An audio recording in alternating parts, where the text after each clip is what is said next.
ಆಳುವಂಥ ಚಕ್ರವರ್ತಿಯ ಮನೆಯಲ್ಲಿ ಇದ್ದಂಥವರು ಕೂಡ ಬದಲಾಗಿದ್ದಾರಂದರೆ ಒಂದು ಸಾರಿ ಯೋಚನೆ ಮಾಡಿ. ನಮ್ಮ ವಿಷಯದಲ್ಲಿ ಯೋಚನೆ ಮಾಡಿ. ಅಂದರೆ ನಾವು ಮಾತನಾಡುವಾಗ, ನಾವು ಸುವಾರ್ತೆ ಹೇಳುವಾಗ ಯಾರು ಬದಲಾವಣೆ ಹೊಂದುತ್ತಾ ಇದ್ದಾರೆ?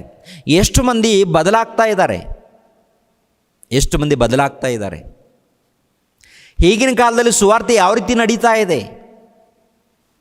ಬೋಧನೆ, ಆತನು ಮಾಡಿರುವಂಥ ಬೋಧನೆ ಕೇಳಿದಾಗ ದೇವ್ರಿಗೋಸ್ಕರ ದೃಢವಾಗಿ ನಿಂತ್ಕೊಂಡಿದ್ದಾರೆ, ದೇವ್ರಿಗೋಸ್ಕರ ತ್ಯಾಗ ಮಾಡಿದ್ದಾರೆ ತಮ್ಮ ಬದುಕುಗಳನ್ನು. ಈ ಲೋಕದಲ್ಲಿ ಯಾವುದು ಕೂಡ ಆಸೆ ಪಟ್ಟಿಲ್ಲ ರೀ. ಸಂಪೂರ್ಣವಾಗಿ ದೇವ್ರಿಗೋಸ್ಕರ ತ್ಯಾಗ ಮಾಡಿ ಜೀವಿಸಿರುವಂಥ ಭಕ್ತರವರೆಲ್ಲರೂ, ಸುವಾರ್ತೆಗೋಸ್ಕರ ಅಭಿವೃದ್ಧಿಗೋಸ್ಕರ ಪ್ರಯಾಸ ಪಟ್ಟವರು.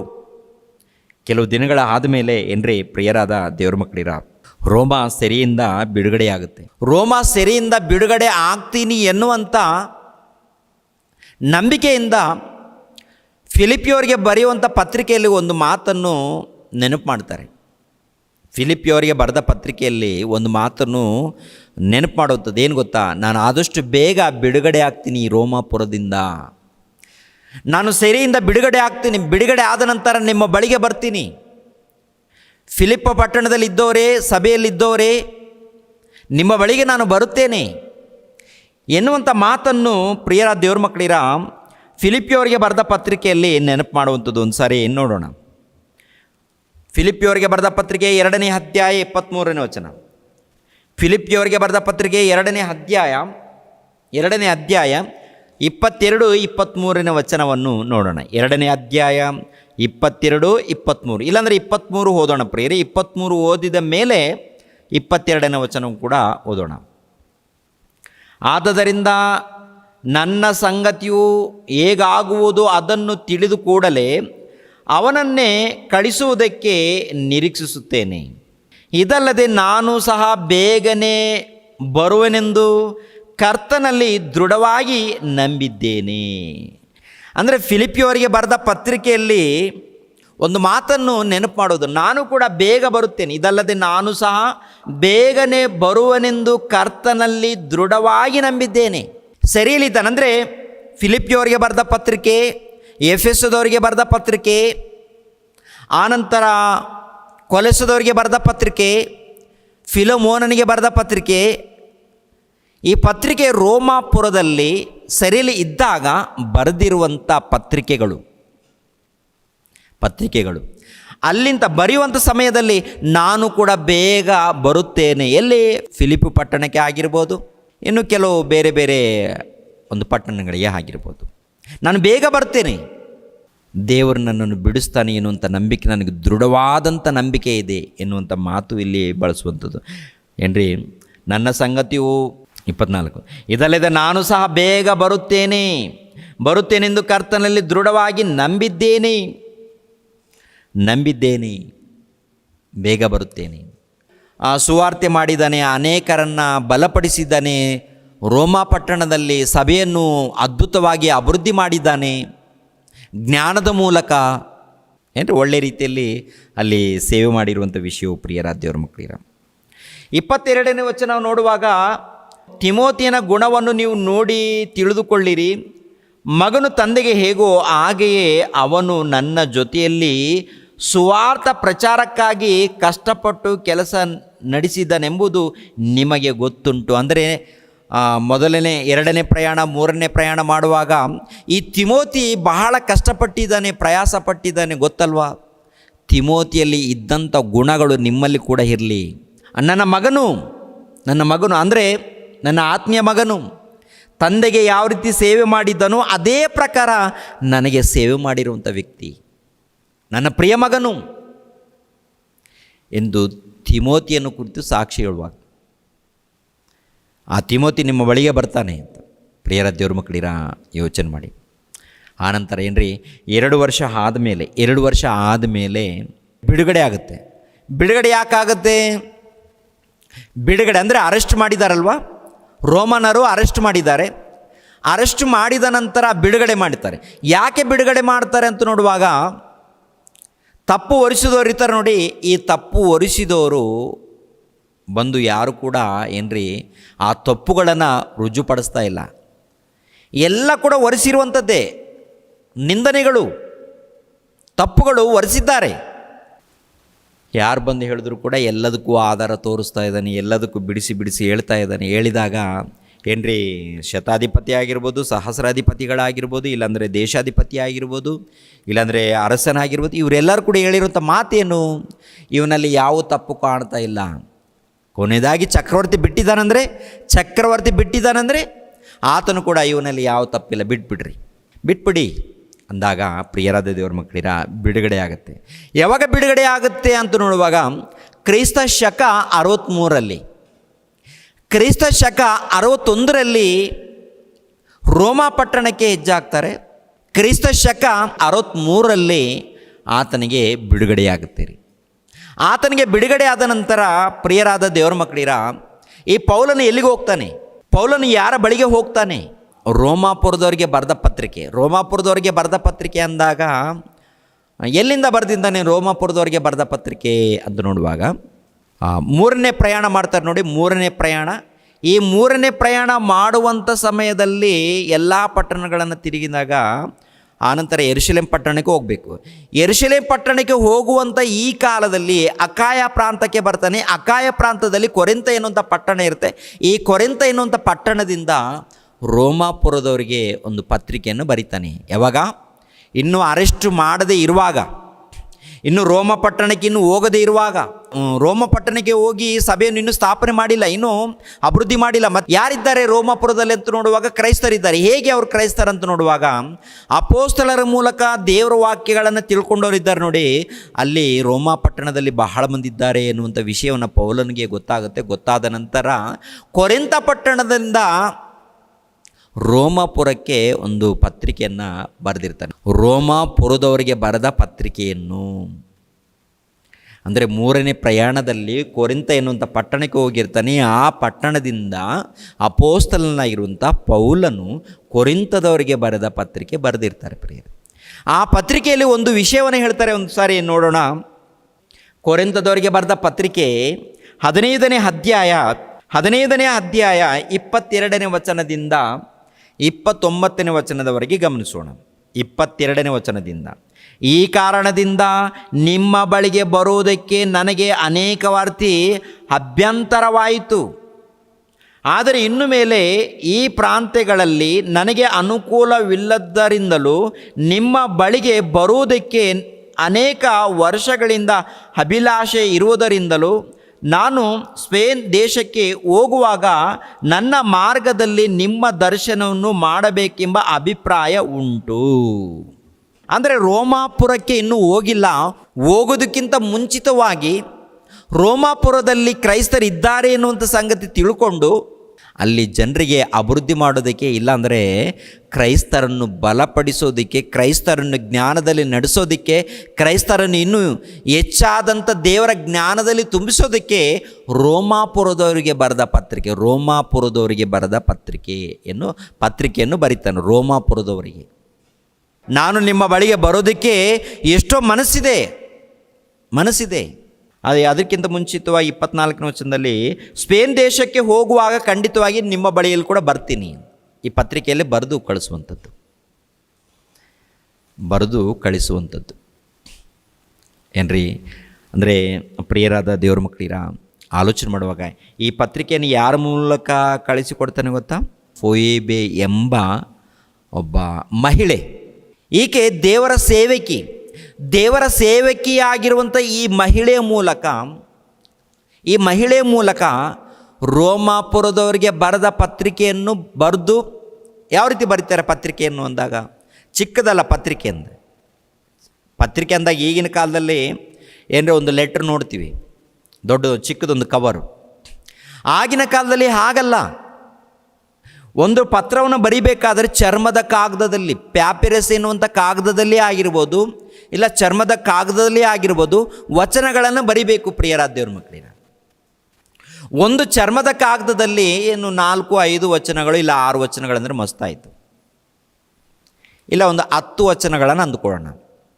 ಸುಮಾರು 16 ಅಧ್ಯಾಯಗಳಿರುವಂಥ ಈ ಒಂದು ಪತ್ರಿಕೆಯನ್ನು ಅಪೊಸ್ತಲನಾಗಿರುವಂಥ ಪೌಲನು ಬರೆದು ಫೊಯಿಬೆ ಎಂಬುವಂಥ ಈಕೆಯ ಮೂಲಕ ರೋಮಾಪುರಕ್ಕೆ ಕಳಿಸಿಕೊಡುವಂಥದ್ದು. ಫೊಯಿಬೆ ಎಂಬುವಂಥ ಈಕೆ ಎಲ್ಲಿದ್ದಾಳೆ? ಕೆಂಕ್ರೆಯ ಪಟ್ಟಣದಲ್ಲಿದ್ದಾಳೆ. ಕೆಂಕ್ರೆಯ ಪಟ್ಟಣದಿಂದ ಹಡಗು ಪ್ರಯಾಣ ಮಾಡಬೇಕು. ಈ ಹಡಗು ಪ್ರಯಾಣ ಮಾಡುವಂಥ ಸಮಯದಲ್ಲಿ ಬಿರುಗಾಳಿಯು ಸುಂಟರಗಾಳಿ ಬಂದು ಈ ರೋಮ ಪ್ರಯಾಣ ಮಾಡುವಾಗ, ಪ್ರಿಯರ ದೇವ್ರ ಮಕ್ಕಳಿರ ಅಪೊಸ್ತಲನಾಗಿರುವಂಥ ಪೌಲನು ರೋಮ ಪ್ರಯಾಣ ಮಾಡುವಾಗ ಎಷ್ಟು ಭಯಂಕರವಾದಂಥ ಅಪಘಾತಗಳನ್ನು ಪ್ರಮಾದಗಳನ್ನು ಅನುಭವಿಸಿದ್ದಾರೆ ಪ್ರಿಯರೇ, ಎಷ್ಟು ಕಷ್ಟವನ್ನು ಅನುಭವಿಸಿದ್ದಾರೆ. ಒಂದು ಸರಿ ಯೋಚನೆ ಮಾಡಿ. ಫೊಯಿಬೆ ಹೋಗುವಾಗ ಅಂತ ಕಷ್ಟವನ್ನೇನು ಕಾಣ್ತಾ ಇಲ್ಲ, ಯಾಕೆಂದರೆ ಬರೆಯಲ್ಪಟ್ಟಿಲ್ಲ ಅಲ್ಲಿ. ಆದರೆ ಪ್ರಯಾಣ ಮಾಡಬೇಕಾದ್ರೆ ಅನೇಕ ದಿನಗಳು ಪ್ರಯಾಣ ಅಲ್ವಾ? ಅನೇಕ ದಿನಗಳು ಒಬ್ಬ ಮಹಿಳೆ ಪ್ರಯಾಣ ಮಾಡಬೇಕಾದ್ರೆ ಅದು ಕೂಡ ಗ್ರಂಥದ ಸುರುಳಿಗಳನ್ನು ಇಟ್ಟುಕೊಂಡು ಜಾಗೃತಿಯಿಂದ ಕಾಪಾಡಿಕೊಂಡು ಅವರಿಗೆ ತಲುಪಿಸ್ಬೇಕಾದರೆ ಎಷ್ಟು ಕಷ್ಟ ಇರುತ್ತೆ. ಸುಲಭನಾ ಕಷ್ಟನಾ? ನಾವು ಒಂದು 10 ಕಿಲೋಮೀಟ್ರು ಇಲ್ಲ 20 ಕಿಲೋಮೀಟ್ರು ಪ್ರಯಾಣ ಮಾಡಿ ಸುವಾರ್ತೆಗೆ ಹೋಗ್ಬೇಕಂದ್ರೆ, ಇಲ್ಲ ಎಲ್ಲಿಯಾದರೂ ಒಂದು ಕಡೆ ಸುವಾರ್ತೆಗೆ ಹೋಗ್ಬೇಕಂದ್ರೂ, ಇಲ್ಲ ಪ್ರಾರ್ಥನೆಗೆ ಬರಬೇಕಂದ್ರೂ ಸ್ವಲ್ಪ ಕಷ್ಟಪಡ್ತಾ ಇರ್ತೀವಿ, ಹೃದಯದಲ್ಲಿ ಗೊಂದಲಕ್ಕೆ ಈಡಾಗ್ತಾ ಇರ್ತೀವಿ. ಆದರೆ ಅವರು ಹಾಗಲ್ಲ ರೀ. ಹೃದಯದಿಂದ ದೇವರನ್ನು ಘನಪಡಿಸಿದ್ದಾರೆ, ಸಂಪೂರ್ಣ ಪ್ರಾಣದಿಂದ ದೇವರನ್ನು ಮಹಿಮೆ ಪಡಿಸಿದ್ದಾರೆ, ಆರಾಧನೆ ಮಾಡಿದ್ದಾರೆ, ಸೇವೆ ಮಾಡಿದ್ದಾರೆ. ಅವರು ಒಪ್ಪಿಸಿದ್ದಾರೆ ತಮ್ಮ ಬದುಕುಗಳನ್ನು. ಸ್ತ್ರೀಯರು ಪುರುಷರು ಯಾರೇ ಆಗಿರ್ಬೋದು ಏನ್ರಿ, 1ನೇ ಶತಮಾನದಲ್ಲಿ ಇದ್ದಂಥ ಭಕ್ತರಿದ್ದಾರೆ ನೋಡಿ, ಸಂಪೂರ್ಣವಾಗಿ ತಮ್ಮ ಬದುಕುಗಳನ್ನು, ತಮ್ಮ ಜೀವಿತವನ್ನು, ತಮ್ಮ ದೇಹವನ್ನು ದೇವರಿಗೆ ಒಪ್ಪಿಸಿದ್ದಾರೆ ಅವರು. ಈಗಿನ ಕಾಲದಲ್ಲಿ ಏನು ಒಪ್ಪಿಸಿದ್ದೀವಿ? ಕೇವಲ ತುಟಿ ಮಾತುಗಳು ಮಾತ್ರ. ಈಗಿನ ಕಾಲದಲ್ಲಿ ನಾವು ಕೇವಲ ತುಟಿ ಮಾತುಗಳು ಮಾತ್ರ, ತುಟಿಗಳಿಂದ ಹೊರಡುವಂಥ ಮಾತುಗಳು ಮಾತ್ರ ದೇವರಿಗೂ ಕೊಟ್ಟಿದ್ದೀವಿ, ಕ್ರಿಯೆಗಳಿಲ್ಲ. ತುಟಿಗಳಿಂದ ದೇವರನ್ನು ಘನಪಡಿಸಬೇಕು ಇಲ್ಲಂತಲ್ಲ. ಎರಡನೇದಾಗಿ ಕ್ರಿಯೆಗಳಿರಬೇಕು. ಕ್ರಿಯೆಗಳಿಲ್ಲದು ಹೋದರೆ ಸಂಪೂರ್ಣನಲ್ಲ, ನೀನು ಸಂಪೂರ್ಣವಾಗೋದಿಲ್ಲ, ನಿನಗೆ ಪರಲೋಕ ಸಿಗೋದಿಲ್ಲ. ಪರಲೋಕ ಬೇಕು ಅಂದರೆ ಖಂಡಿತವಾಗಿ ಕ್ರಿಯೆಗಳು ಇರಲೇಬೇಕು.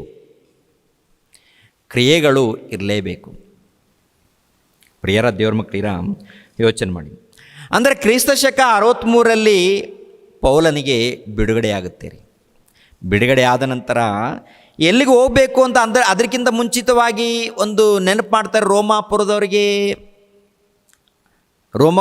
ಏನಂತ ನೆನಪು ಮಾಡಿರ್ತಾರೆ? ಸ್ಪೇನ್ ದೇಶಕ್ಕೆ ಹೋಗಬೇಕು ನಾನು ಅಂತ ಹೇಳಿರ್ತಾರಲ್ವ. ಬಿಡುಗಡೆ ಆದ ನಂತರ ಏನ್ರಿ, ರೋಮಾಪುರದಿಂದ ಎಲ್ಲಿಗೆ ಹೋಗಿರ್ಬೋದು ಅಂತ ನೋಡುವಾಗ ಸ್ಪೇನ್ ದೇಶಕ್ಕೆ ಹೋಗಿರಬಹುದು ಅಂತ ಒಂದು ಅಂದಾಜು. ಆನಂತರ ಅಲ್ಲಿಂದ ಎಲ್ಲಿಗೆ ಹೋಗಿದ್ದಾರೆ ಎನ್ನುವಂಥ ವಿಷಯವನ್ನು ಒಂದು ಸಾರಿ ಪ್ರಿಯರಾದ ದೇವರ ಮಕ್ಕಳಿರ 2ನೇ ತಿಮೋತಿಯನಿಗೆ ಬರೆದ ಪತ್ರಿಕೆ ನೋಡೋಣ. 2ನೇ ತಿಮೋತಿಯನಿಗೆ ಬರೆದ ಪತ್ರಿಕೆ, ಪ್ರಿಯ ದೇವ್ರ ಮಕ್ಕಳಿರ, ಸೆರೆಯಲ್ಲಿ ಇದ್ದಾಗ 4 ಪತ್ರಿಕೆಗಳನ್ನು ಬರೀತಾರೆ. ನೆನಪಲ್ಲಿಟ್ಕೊಳ್ಳಿ, ಓದುವಾಗ ಈ ಪತ್ರಿಕೆಗಳು ಎಲ್ಲಿಂದ ಬರೆದಿದ್ದಾರೆ ಎನ್ನುವಂಥದ್ದು ಗೊತ್ತಿಲ್ಲ ಅಂದರೆ ಪತ್ರಿಕೆಗಳು ಅರ್ಥ ಆಗೋಲ್ಲ, ದೇವರ ವಚನಗಳು ಅರ್ಥ ಆಗಲ್ಲ, ಎಲ್ಲ ಕೂಡ ಕನ್ಫ್ಯೂಸ್ ಆಗಿರುತ್ತೆ ರೀ.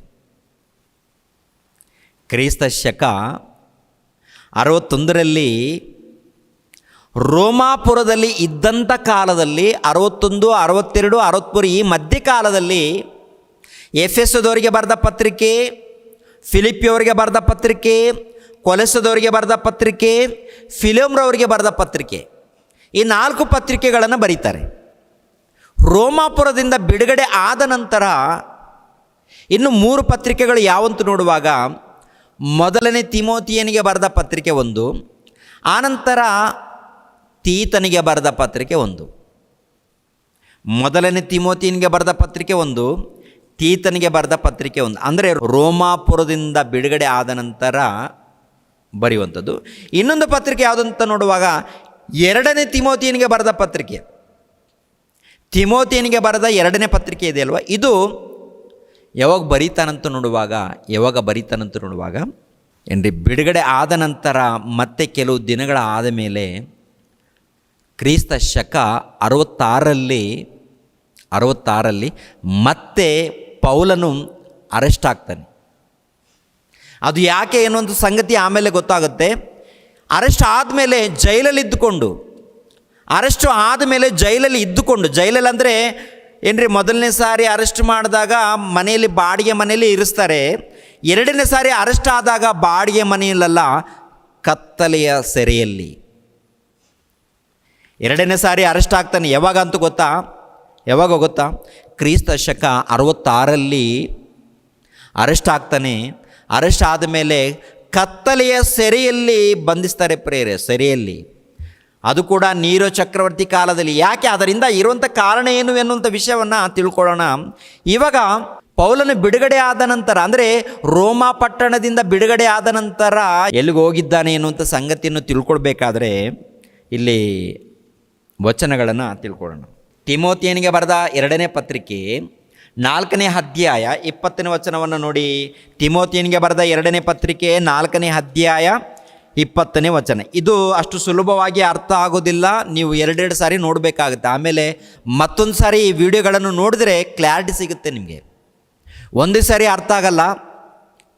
ಅರ್ಥ ಆಗದ ವಿಡಿಯೋಗಳನ್ನು 2-3 ಸಾರಿ ನೋಡಿ, ತಪ್ಪೇನಿಲ್ಲ, ಮೋಸ ಏನಿಲ್ಲ.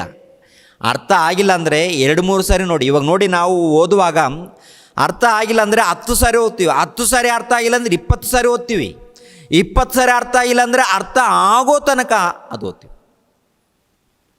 ಅರ್ಥ ಮಾಡಿಕೊಂಡ ನಂತರ ನಿಮ್ಗೆ ಹೇಳ್ತೀವಿ ಪ್ರಿಯರ ದೇವ್ರ ಮಕ್ಕಳೇ. ಅರ್ಥ ಮಾಡಿಕೊಳ್ಳದೆ ಸುಮ್ಮನೆ ನಿಂತ್ಕೊಂಡು ಬಂದು ಹೇಳೋದಲ್ಲ. ತುಂಬ ಜನ 3 ಜನರು ಏನು ಮಾಡ್ತಾರೆ ಅಂದರೆ, ದೇವರು ಇವಾಗ ದರ್ಶನ ಕೊಡ್ತಾನೆ, ದೇವರೇ ನಮ್ಮೊಟ್ಟಿಗಿದ್ದು ಮಾತಾಡ್ತಾನೆ, ಇವಾಗ ಮಾತಾಡುವಂಥ ಸ್ವರ ದೇವ್ರದ್ದೇ, ದೇವರೇ ಬಂದು ಮಾತಾಡ್ಬಿಡ್ತಾರೆ, ಪವಿತ್ರಾತ್ಮನ ಇವಾಗ ಎಳೆದ್ಬಿಡ್ತಾನೆ ಅಂತ ಹೇಳಿ ಈ ರೀತಿ ಮಾತನಾಡ್ತಾ ಇರ್ತಾರೆ. ಅದೆಲ್ಲ ಮೂಢರು ಹೇಳುವಂಥ ಮಾತು.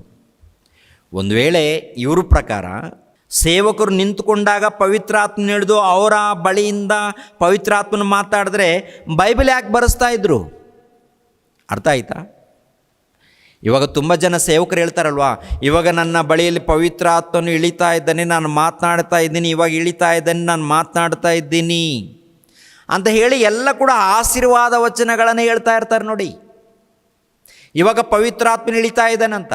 ಪವಿತ್ರಾತ್ಮನು 1ನೇ ಶತಮಾನದಲ್ಲಿ ಇಳಿದಿದ್ದಾನೆ, ಅಪೊಸ್ತಲರ ಬಳಿಯಲ್ಲಿ ಇದ್ದುಕೊಂಡು ಮಾತನಾಡಿದ್ದಾನೆ.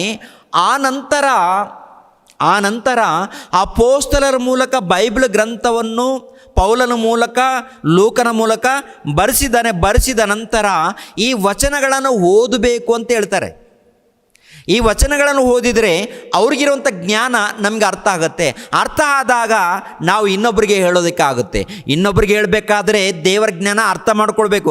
ಅರ್ಥ ಮಾಡ್ಕೊಳ್ಬೇಕಾದ್ರೆ ಓದಬೇಕಾದ್ರೆ ಬೈಬಲ್ ಓಪನ್ ಮಾಡಬೇಕು. ಬೇಕಾದ್ರೆ ಒಂದು ರಿಫರೆನ್ಸ್ ತೋರಿಸ್ತೀನಿ, ಅದು ನೋಡ್ಕೊಂಡು ಮತ್ತೆ ತಿಮೋತಿಯನಿಗೆ ಬರೆದ ಪತ್ರಿಕೆಗೆ ಬರೋಣ. ಅದಕ್ಕಿಂತ ಮುಂಚಿತವಾಗಿ ಎಫೆಸದವರಿಗೆ ಬರೆದ ಪತ್ರಿಕೆ 3ನೇ ಅಧ್ಯಾಯ 3ನೇ ವಚನವನ್ನು ನೋಡಿ. ಎಫೆಸದವರಿಗೆ ಬರೆದ ಪತ್ರಿಕೆ 3ನೇ ಅಧ್ಯಾಯ 3ನೇ ವಚನವನ್ನು 3ನೇ ಅಧ್ಯಾಯ 3ನೇ ವಚನವನ್ನು ನಿಮಗೋಸ್ಕರ ನಿರ್ವಹಿಸುವುದಕ್ಕಾಗಿ ದೇವರು ನನಗೆ ಕೃಪೆಯಾಗಿ ಕೊಟ್ಟ ಕೆಲಸವನ್ನು, ಇದುವರೆಗೆ ಗುಪ್ತವಾಗಿದ್ದ ಒಂದು ಸಂಗತಿ ದೈವ ಪ್ರಕಟಣೆಯಿಂದ ನನಗೆ ತಿಳಿಸಲ್ಪಟ್ಟಿದೆಂಬುದನ್ನು ನೀವು ಕೇಳಿದ್ದೀರಲ್ಲ, ಅದನ್ನು ಕುರಿತು ನಾನು ಹಿಂದೆ ಸಂಕ್ಷೇಪವಾಗಿ ಬರೆದಿದ್ದೇನೆ.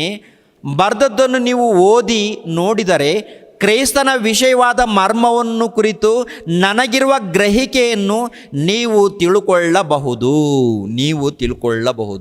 ಅಂದರೆ ಅಪೊಸ್ತಲನಾಗಿರುವಂಥ ಪೌಲನಿಗೆ ಇರುವಂಥ ಗ್ರಹಿಕೆಯನ್ನು ತಿಳ್ಕೊಳ್ಬೇಕಾದ್ರೆ ಪವಿತ್ರಾತ್ಮನ ಇಳಿಬೇಕಾ ಅಥವಾ ಗ್ರಂಥವನ್ನು ಓದಬೇಕಾ? ಈಗಿನ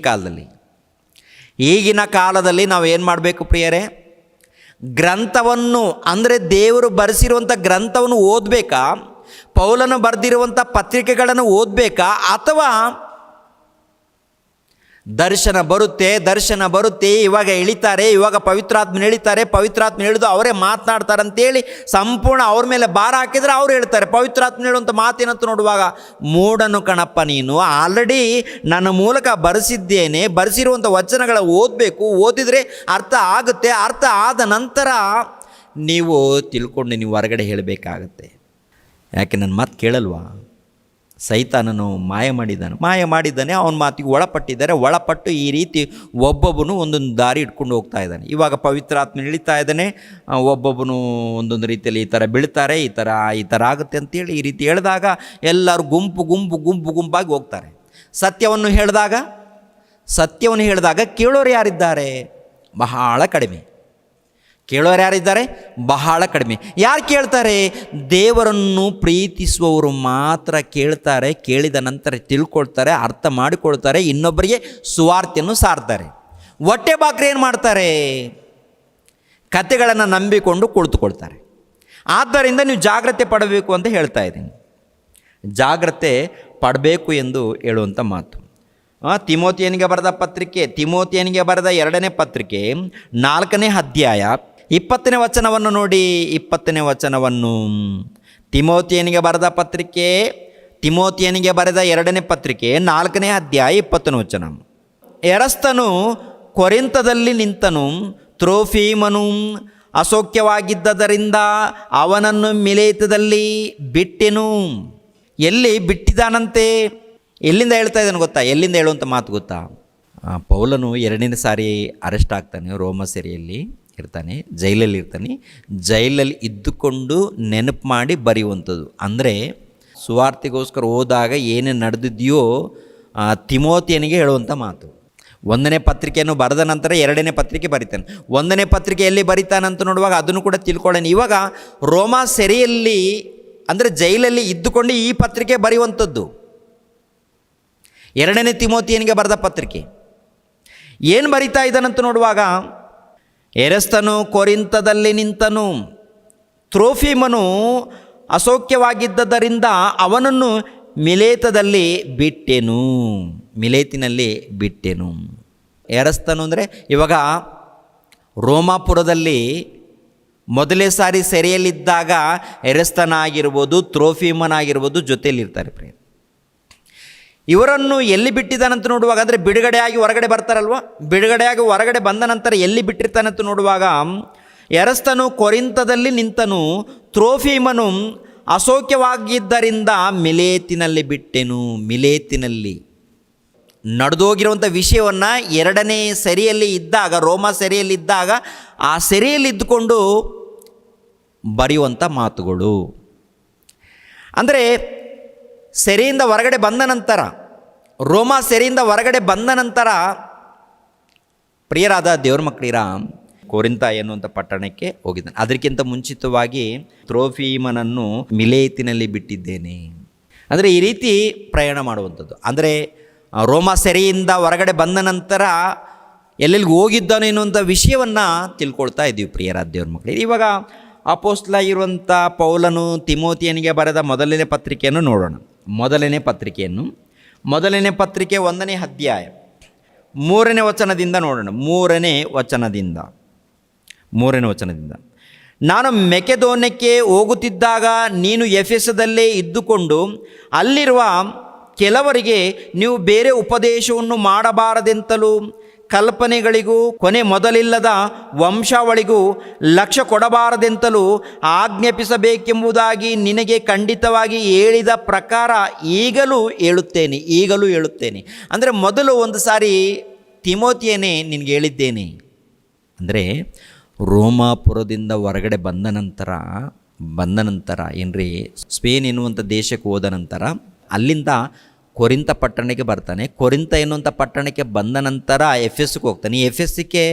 ಎಫೆಸ್ ಪಟ್ಟಣಕ್ಕೆ ಯಾಕೆ ಹೋಗ್ತಾನಂತ ನೋಡುವಾಗ ಅಲ್ಲಿ ತಿಮೋತಿ ಇದ್ದಾನೆ. ತಿಮೋತಿಯನ್ನು ನೋಡಿ ಆನಂತರ ಕೆಲವು ಎಚ್ಚರಿಕೆ ಮಾತುಗಳನ್ನು ಹೇಳಿ ಮಕೆದೋನ್ಯಕ್ಕೆ ಬರ್ತಾನೆ. ಮಕೆದೋನ್ಯಕ್ಕೆ ಬಂದ ನಂತರ ಮಕೆದೋನ್ಯದಿಂದ ತಿಮೋತಿಯನಿಗೆ ಬರೆದ 1ನೇ ಪತ್ರಿಕೆಯನ್ನು ಬರೀತಾನೆ. ಮಕೆದೋನ್ಯದಿಂದ ತಿಮೋತಿಯನಿಗೆ ಬರೆದ 1ನೇ ಪತ್ರಿಕೆಯನ್ನು ಬರೀತಾನೆ.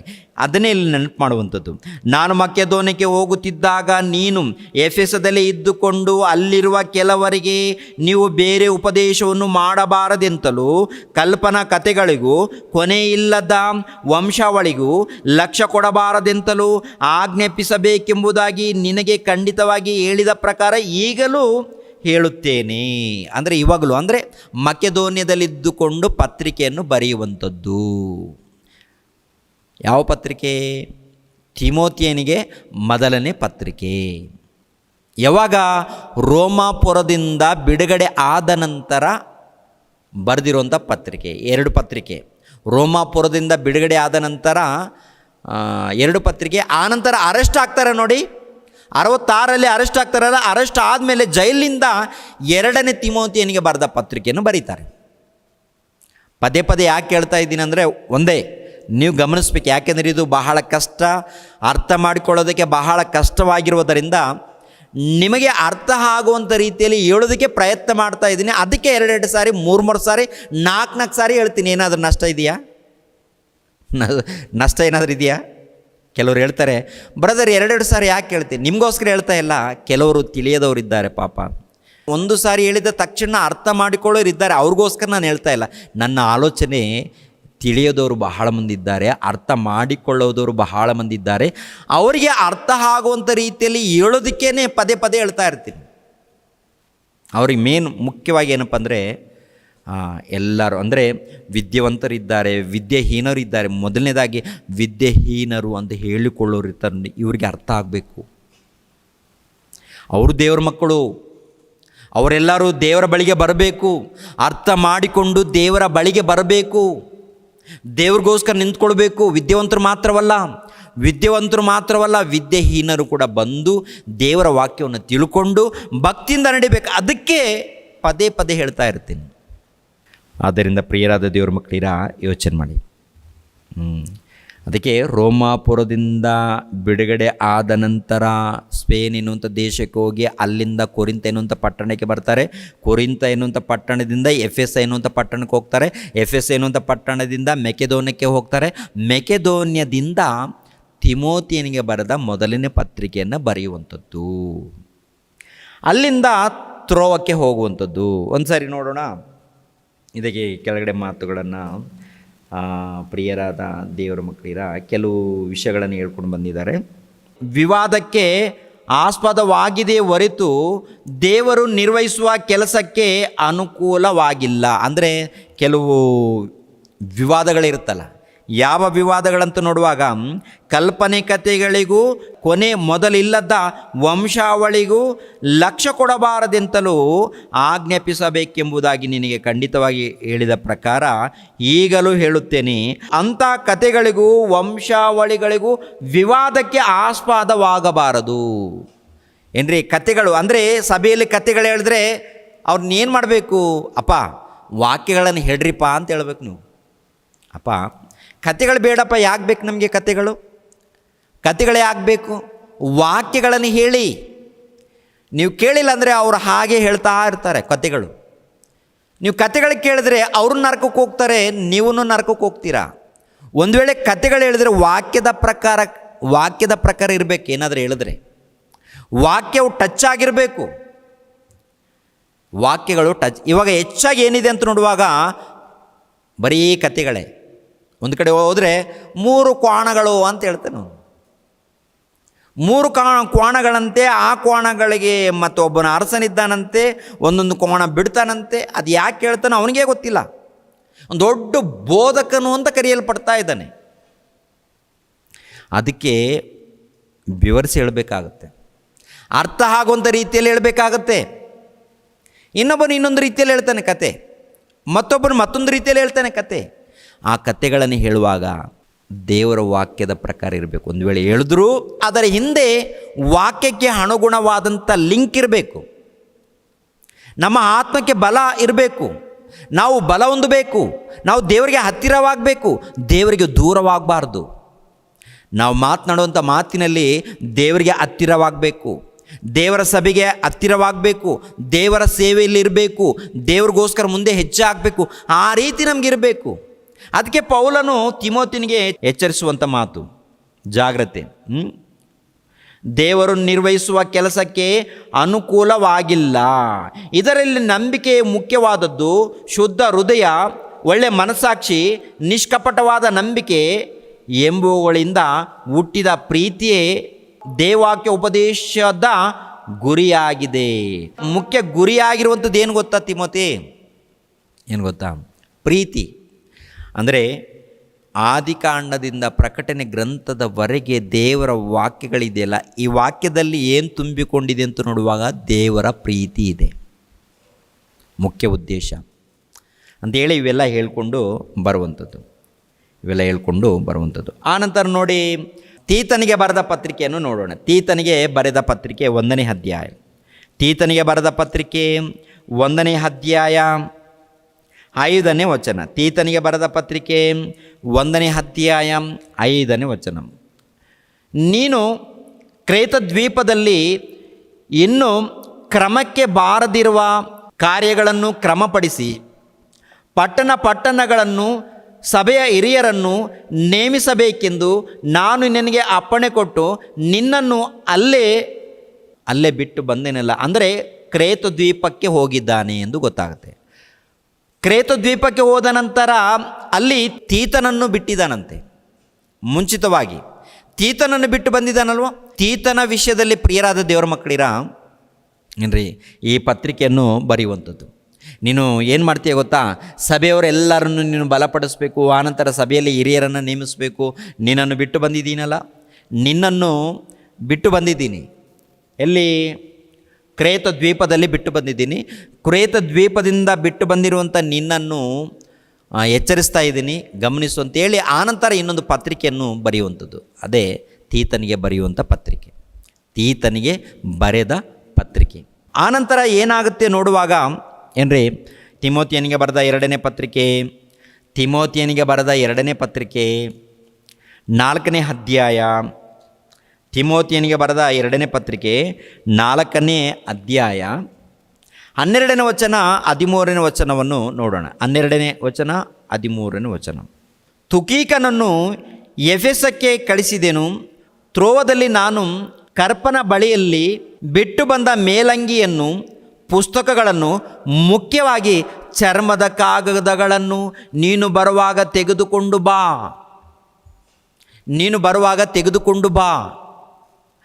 ಅಂದರೆ ರೋಮಾಪುರದಿಂದ ಹೊರಗಡೆ ಹೋದ ನಂತರ ಎಲ್ಲಿಗೆ ಹೋಗಿದ್ದಾನಂತ ಗೊತ್ತಾಗುತ್ತಂತ ನೋಡುವಾಗ, ತುಕೀಕನನ್ನು ಎಫೆಸಕ್ಕೆ ಕಳಿಸಿದೆನು.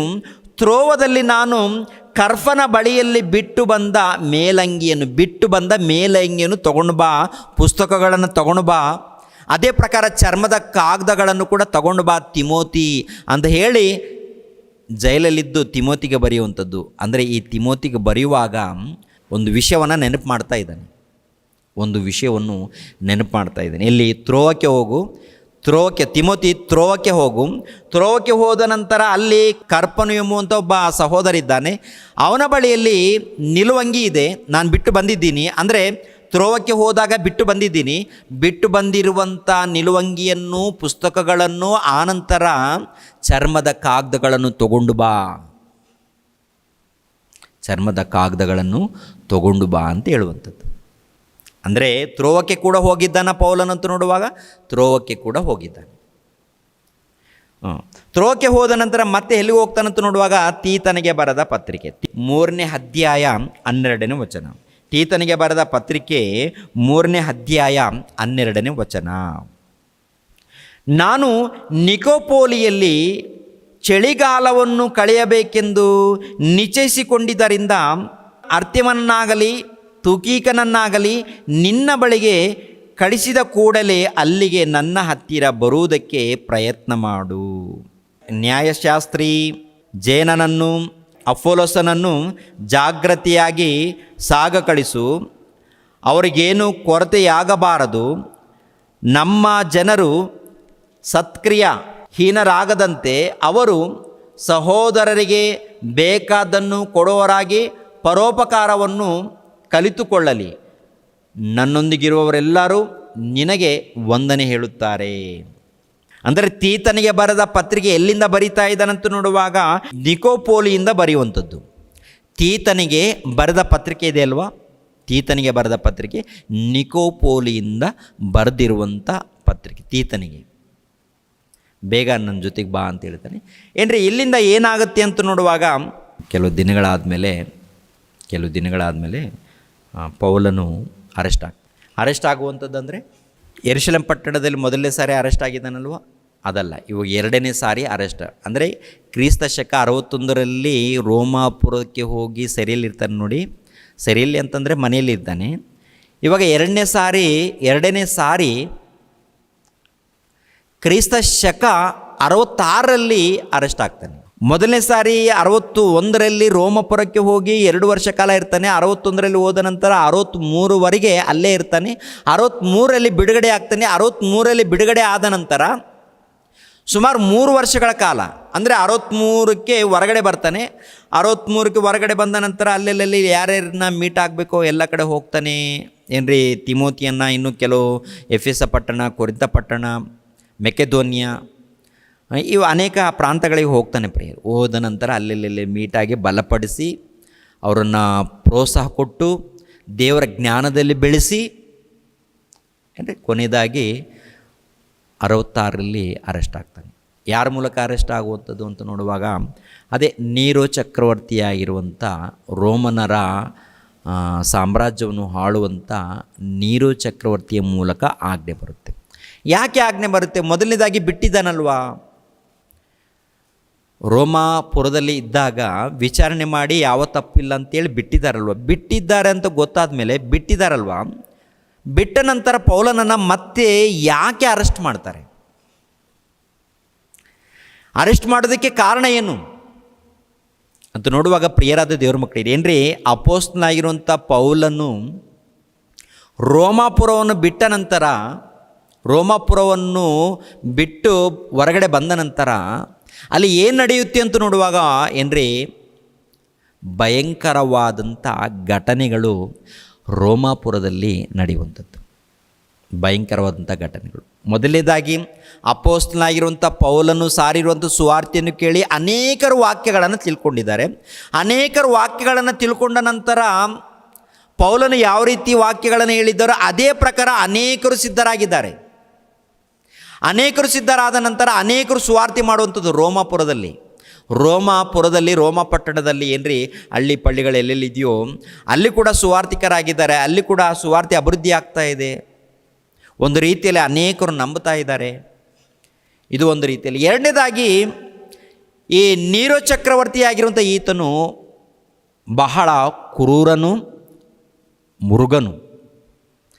ಏನು ಮಾಡಿದ್ದಾನಂತ ನೋಡುವಾಗ ಒಂದು ರೀತಿಯಲ್ಲಿ ಎತ್ತ ತಾಯಿಯನ್ನು, ಆನಂತರ ಪ್ರೀತಿಸಿರುವಂಥ ಹೆಂಡತಿಯರನ್ನು, ಅನೇಕ ಸ್ನೇಹಿತರನ್ನು, ಅನೇಕರನ್ನು ಕೊಂದಾಕಿರ್ತಾನೆ. ಯಾಕೆ ಕೊಂದಾಕಿರ್ತಾನೆ ಅಂತ ನೋಡುವಾಗ ಏನ್ರಿ, ಈ ನೀರೋ ಚಕ್ರವರ್ತಿಗೆ ಯಾರು ಕೂಡ ಎದುರು ಉತ್ತರ ಕೊಡಬಾರ್ದು.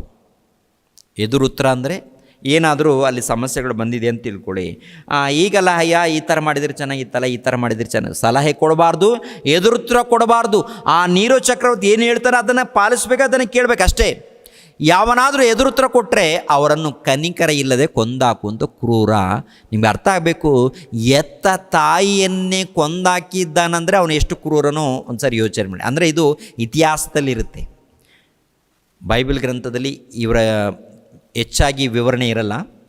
ಇತಿಹಾಸದಲ್ಲಿ ಓದುವಾಗ ಅವರ ಇತಿಹಾಸವನ್ನು ಹೇಳುತ್ತೆ, ಎತ್ತ ತಾಯಿಯನ್ನು, ಪ್ರೀತಿಸಿರುವಂಥ ಹೆಂಡತಿಯರನ್ನು, ಅನೇಕ ಮಂದಿ ಸ್ನೇಹಿತರನ್ನು ಕೊಂದ. ಯಾಕೆ ಅಂತ ನೋಡುವಾಗ ಅವರು ಈತನನ್ನು ಎಚ್ಚರಿಸಿರುವುದರಿಂದ. ಏನ್ರಿ, ಎತ್ತ ತಾಯಿ ಎಚ್ಚರಿಸ್ತಾ ಇರ್ತಾಳೆ, ಆಗಲ್ಲಪ್ಪ ಹೀಗೆ, ಈಗಲ್ಲಪ್ಪ ಹಾಗೆ ಅಂತೇಳಿ ತಾಯಿ ಮಕ್ಕಳಿಗೆ ಎಚ್ಚರಿಕೆ ಮಾತುಗಳನ್ನು ಹೇಳ್ತಾರಲ್ಲ. ಆದರೆ ನೀರೋ ಚಕ್ರವರ್ತಿ ಸ್ವಂತ ತಾಯಿನ ಕೊಂದಾಕೋದಕ್ಕೆ ಕಾರಣ ಏನಂತ ನೋಡುವಾಗ ಏನ್ರಿ, ಏನೋ ಎಚ್ಚರಿಕೆ ಮಾತುಗಳನ್ನು ಹೇಳಬಾರ್ದ? ಯಾರೂ ಹೇಳಂಗಿಲ್ಲ.